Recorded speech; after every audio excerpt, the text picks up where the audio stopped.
Onorevole Giorgetti, quale strategia è emersa questa mattina in questo confronto congiunto? Il fatto di portare avanti delle sinergie comuni tra i gruppi regionali e le giunte regionali, area PDL del Veneto, della Lombardia e del Piemonte, è un'iniziativa che ci consentirà di poter dare concretezza alle azioni di governo, di razionalizzare anche i risparmi che si sono attuati fino ad oggi a livello nazionale e poter dare delle migliori prestazioni alle famiglie e alle aziende.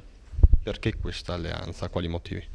Ha un'alleanza che ribadisce il buon governo ovviamente, lo spirito con cui il Popolo della Libertà ha governato fino ad oggi, ma soprattutto l'opportunità che può rappresentare anche per il futuro in termini di capacità di dare risposte concrete alla gente. Noi crediamo di essere non solo preparati, ma di essere capaci di rappresentare la maggioranza dei moderati anche in queste regioni. E quale messaggio ha la Lega agli alleati? Il messaggio alla Lega è che non si può pensare di cavalcare in qualche modo sempre delle partite che siano di ricatto, di pressione, in modo anche spesso inadeguato.